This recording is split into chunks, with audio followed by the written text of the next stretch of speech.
All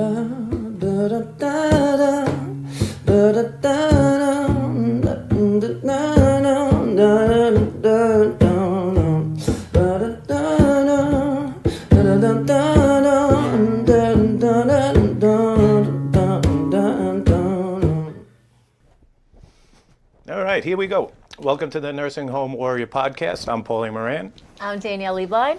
The Nursing Home Warrior. And this is Lee Rosario and Jenna Saracino. Nailed it. I tried. So, welcome back to, what's this, episode 7? Yes. Episode 7 of Nursing Home Warrior. If you don't know, Nursing Home Warrior was started by Danielle as she's an advocate for families and patients in nursing homes. She's very good at it. Well, you've been in the business for 35 years. Yes.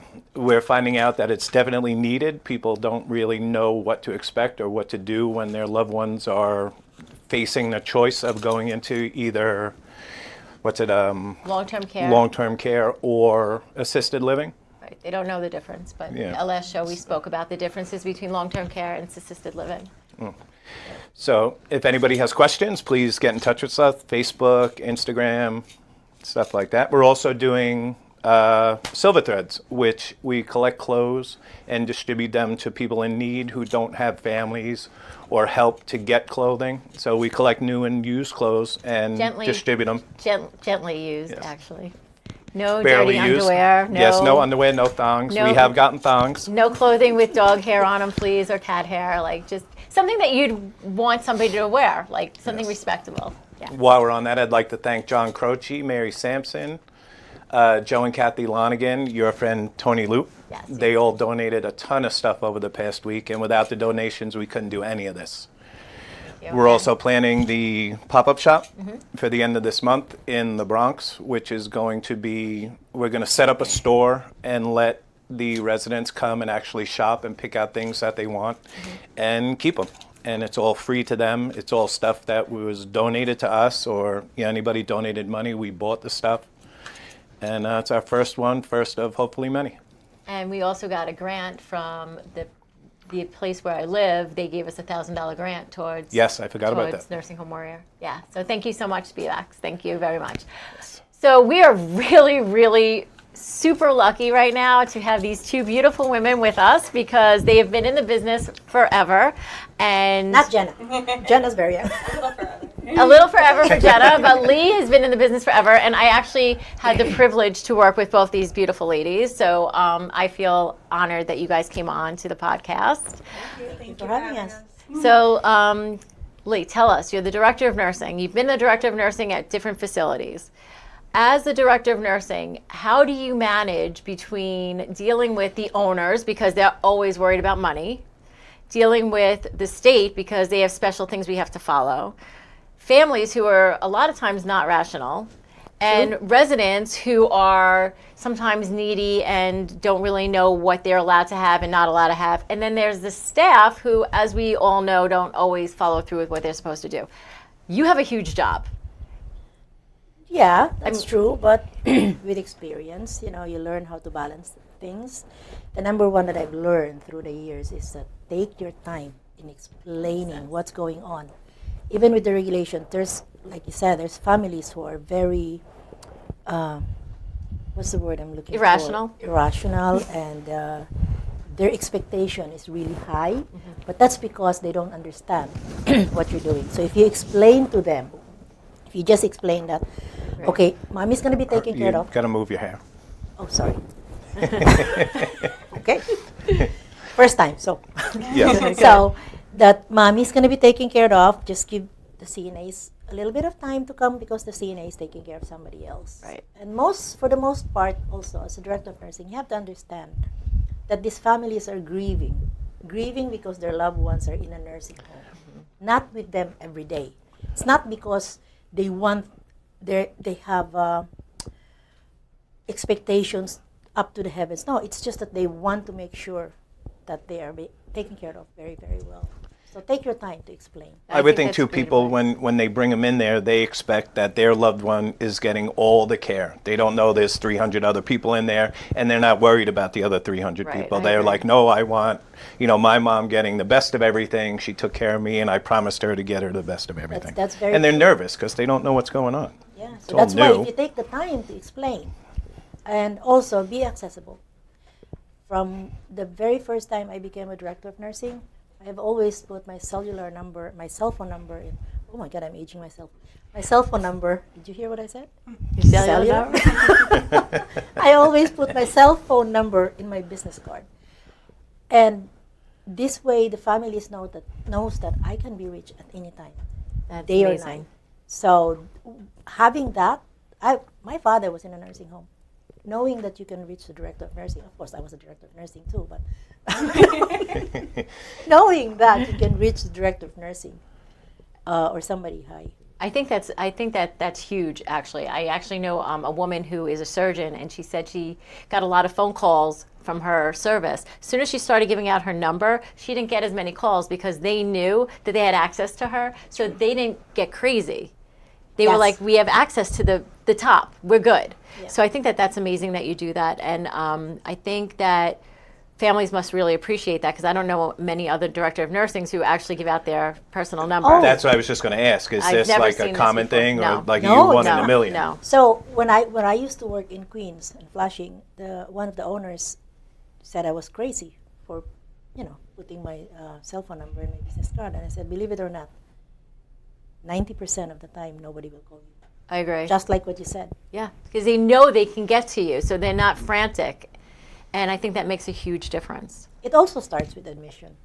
My job is so much easier because of the admissions crew, because they screen the people that comes in, and then once the patients comes in, they explain to them this is what the services that we can provide, this is what we do, so they know Right. 50% of the time that's what they expect. So, Jenny, you're the person who gets that PRI, and that comes from the hospital or another nursing home. And when you see that PRI, what exactly are you looking for? More so, I guess it depends on your facility that you're in, because different facilities can take different types of patients. Our facility right now that we're in, it's it's per PRI. You review, and see if it's a fit to your facility. Like we can take a lot of patients. We take ventilators, we take trachs. At the last facility I worked at, couldn't take those. So that's a huge, you see it and you're like, oh, okay, we can accommodate this. So that's wonderful. We can't accommodate like bariatric patients. So you see that and you kind of move on to the next. And it's just a filter system. But I also like learning from the best, give out I always say my personal cell phone. You can reach me whenever. If you have any questions, call day or night.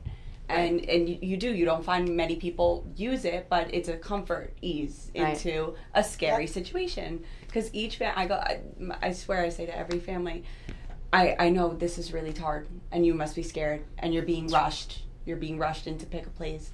But we're here, we know what we're doing, and you can reach us. So it's easy. It's easy when everyone's able to be reached as well. I would think the rush is tough because if somebody's in the hospital, whatever happens, they break a hip, which was, whatever happens on a Sunday morning, and their whole life changes, their parents' life changes, and then all of a sudden they're in the hospital for 6 weeks, and then they're like, okay, on Monday, your loved one's going here. Yep. And then it's up to you guys to make them Yeah. feel comfortable. Yeah, it's like take off of work, tour all the facilities in 2 days, and get us an answer. And we've talked about that. Now pick It's one. not easy. Yeah. It's not easy. That's true. Now pick one. Yeah. So I actually give out my cell phone number to all my patients too, except I do get the phone calls on Sunday morning that they forgot to put something on the tray. Which is that's which true. is not I really get that my much turkey. fun. I Oh, get plus you get the phone calls from the directors of nursing. I get them all actually.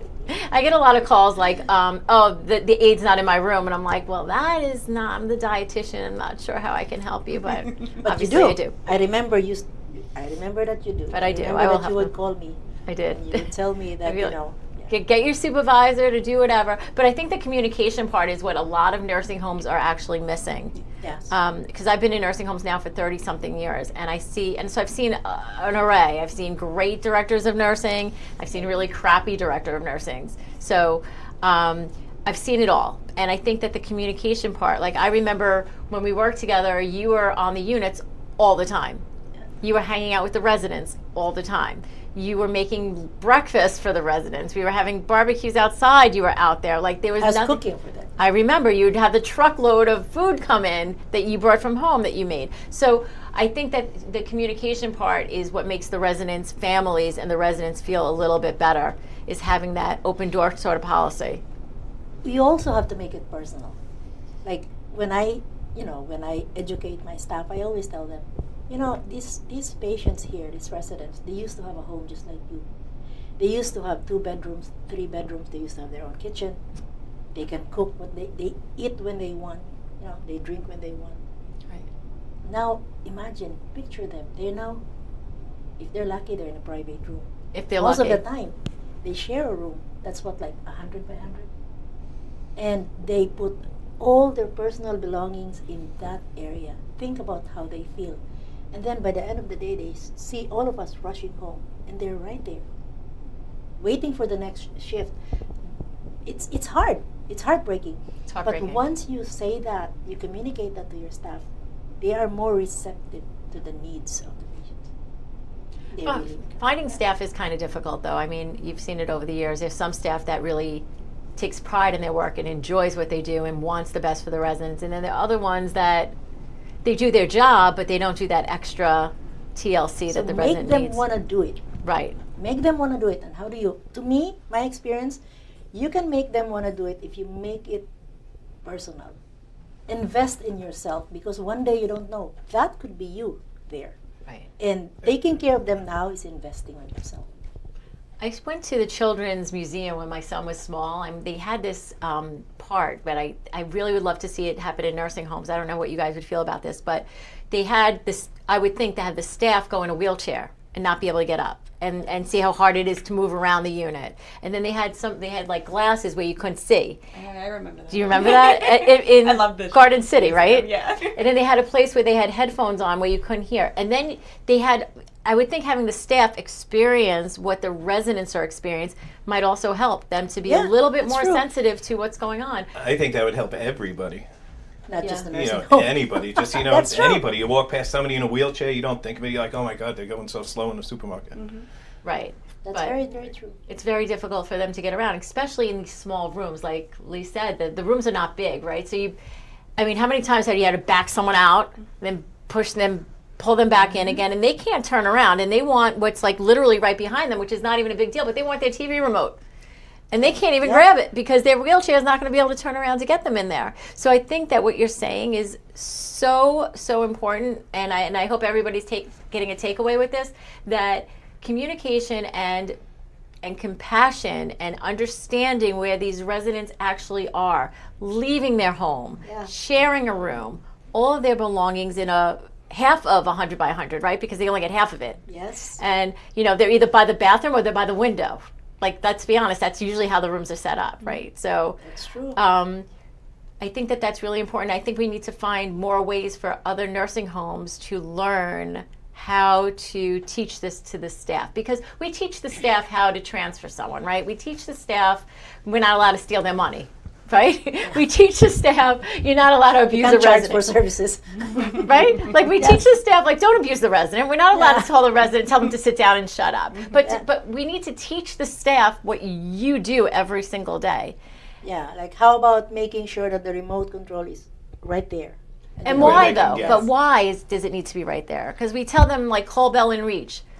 Okay, I get that. Like we'll check that box, but really, let's put you in the wheelchair and let's let you yeah. see why that call bell is so important. Because you're going to have to go to the bathroom too at some point, and you can't get to it. That's right. You know. So we're going to just take a minute break to is that okay, Bobby? Okay, we're going to take a break right now, and then we're going to come back and we're going to finish this amazing discussion with Jenna and Lee.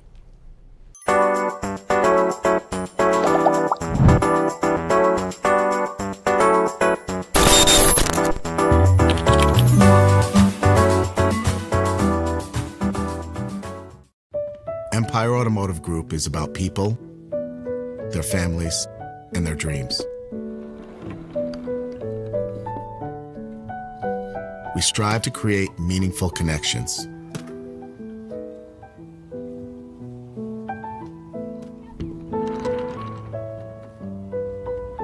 to be bold.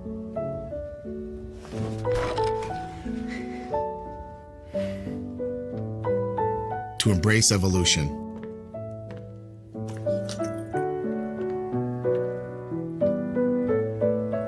Wherever the road might lead us.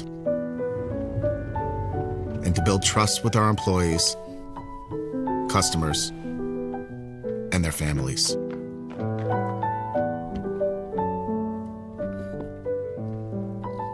Empire Automotive Group. Accelerating the lives of future generations of drivers. Protect your family. Buy LifeVac now. Thank you, Dad. That was us over 10 years ago.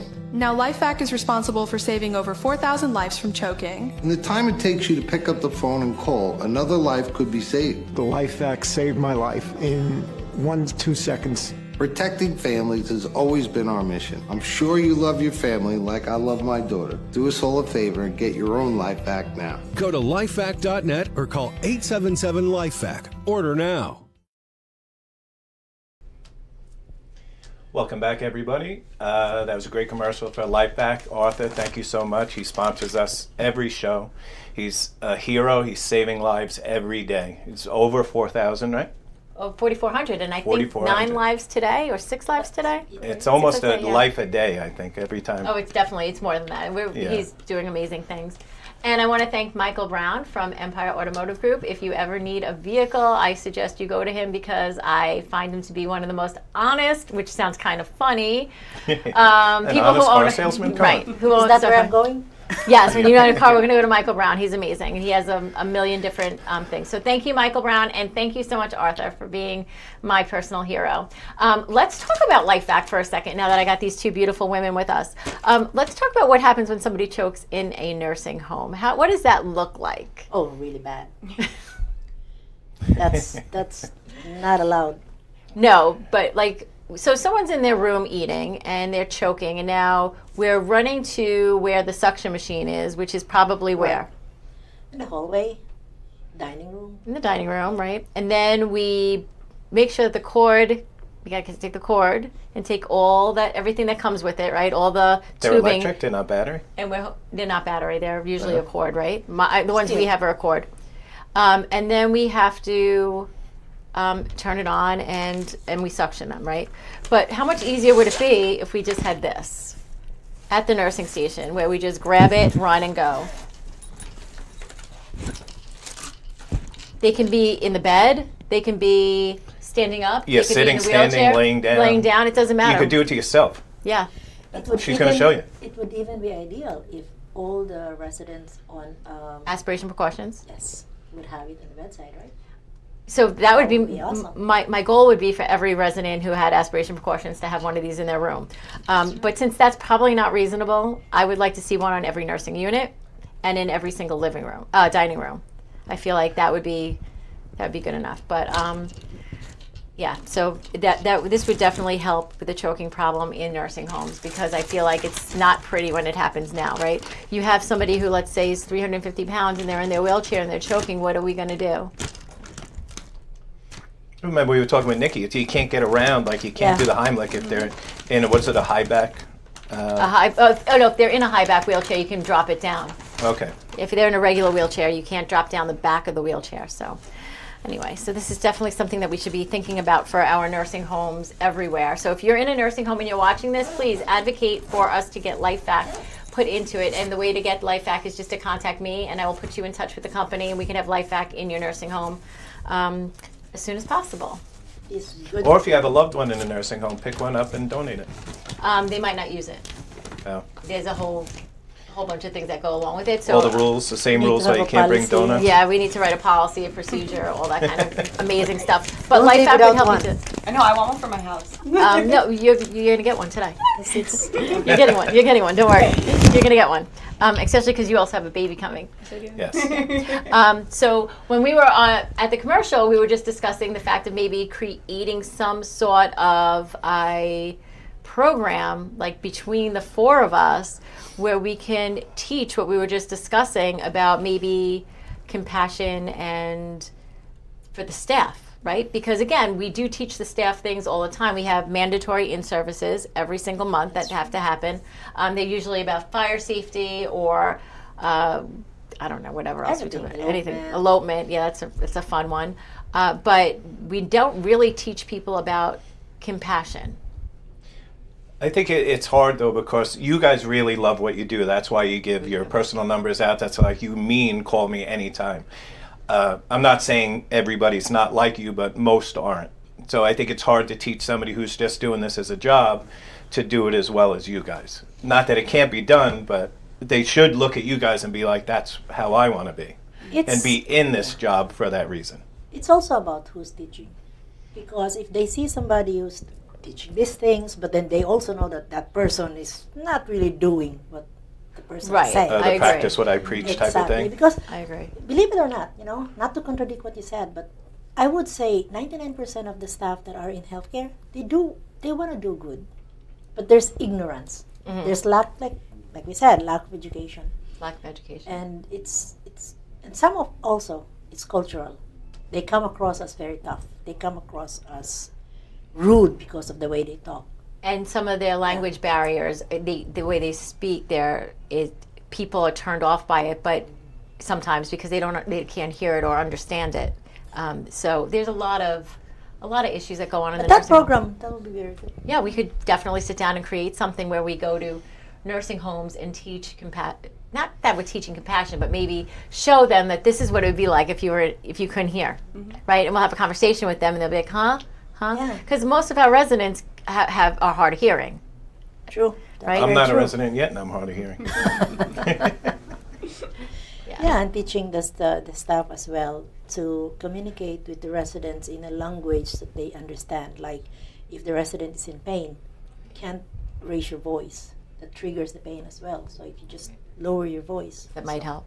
I also find that ownership has a lot to do with some of this stuff, meaning that if the staff is upset because they haven't gotten their 9% pay raise, let's say, they're not going to be in there doing their best. And I know this because I've worked in facilities where all I hear is ownership didn't give us what we want, or we're fighting with ownership for X, Y, and Z. So owners have to also understand that if they want the best for their building, that they're going to have to give a little bit also, right? Absolutely. And I absolutely agree. And I find that sometimes it's very difficult because they're I get it. A lot of these buildings, my building, your building, are for profit, and they want to make the most amount of money, and they should. But if they want the best, right? If they're in it because they want the best for the residents and for the staff, sometimes they have to just concede to they do deserve that whatever percent raise. Let's just give it and move on instead of fighting and having the union come in and negotiating again over pennies sometimes. But a lot of the best companies are the best because they put out the best product. So put out the best product, and then you'll make the most money because people come to you because you're putting out the best product. Yeah. To piggyback on what you said, if your staff don't like the owners, believe it or not, you can have the best director of nursing, the best administrator. They know who signs your check. So if they don't like the owners, believe you don't have happy workers. No, and I've seen it throughout the years that they'll complain about the owners, or the owners don't care about us because A, B, C, and D.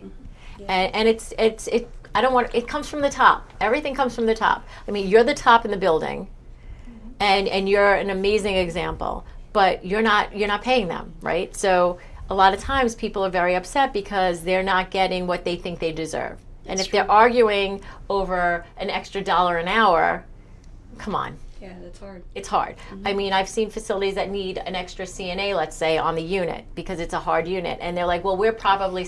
What's a CNA? You got to remember, a lot of these people don't know what the is terms. a CNA. I don't remember. Certified Nursing Assistant.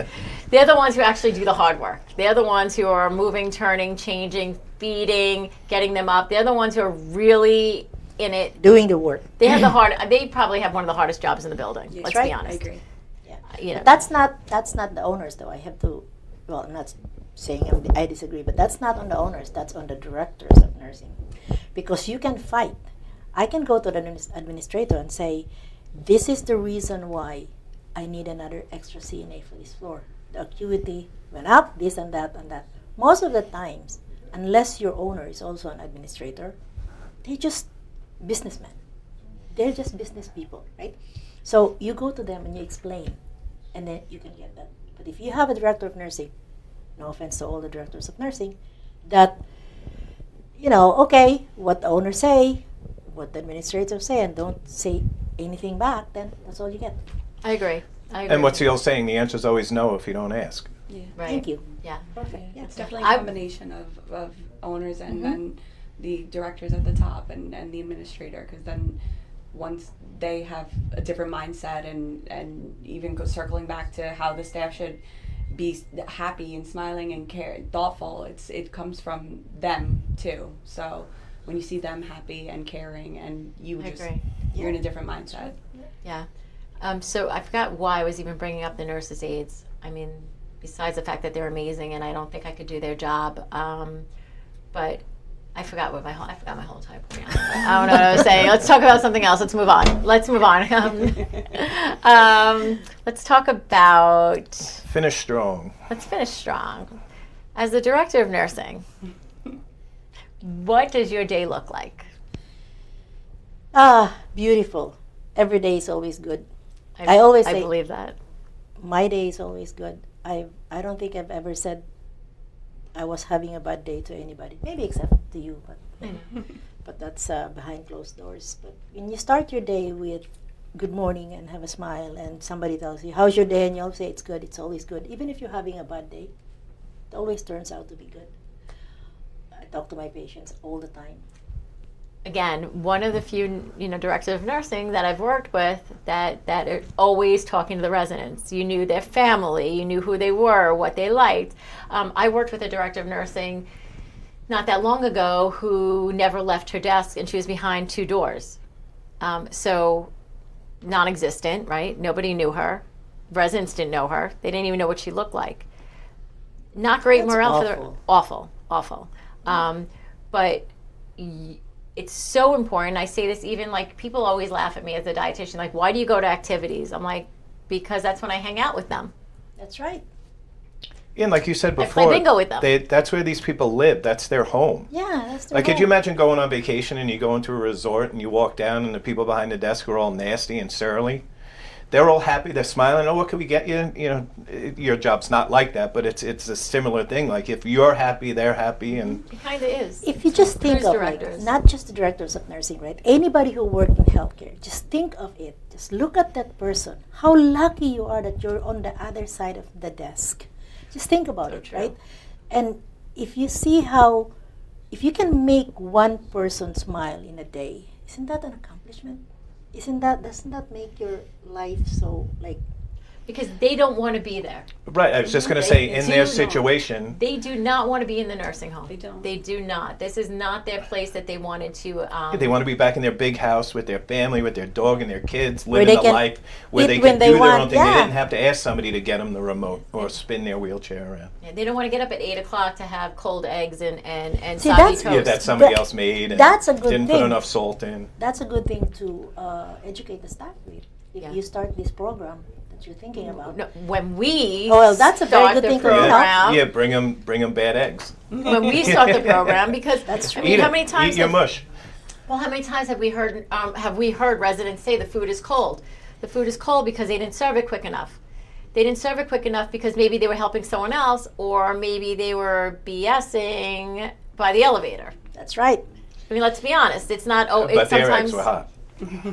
Their eggs were And I'll talk about shower, right? How many times the I residents can't- complain I that can't about it's the too shower. cold. The water is too cold. I'll bet you that same staff is taking a warm shower. Yeah. Well, because they And- get to feel it. They get in the shower. You feel a shower. You don't get in the shower if it's cold. That's true. If you're doing it for somebody else, you're like, it's okay. I don't want to burn them. But I always say, like, the Department of Health regulation is that we have to offer them a shower twice a week. I shower a little bit more than twice a week. I don't know about you guys, but I definitely. We got to watch our time. I see the time right now. I see that we are coming close to the time for us to end. Is there anything you guys want to quickly say? Thank you for having us. Yes, thank you. Thank you Happy guys to be so here. No, thank much you for guys for taking coming. care of the people in nursing homes. Yeah, Because it shows really- you guys really like what you do. They All lo- 3 of you. Yeah, it was an honor to be able to work with these girls. I bet. Maybe one day again we will. Oh, definitely. On the new We're program. here. On the new program. There you go. Okay, thank you, everybody. Thank you. See you next time, guys. Da da da da da da da da da da da da da da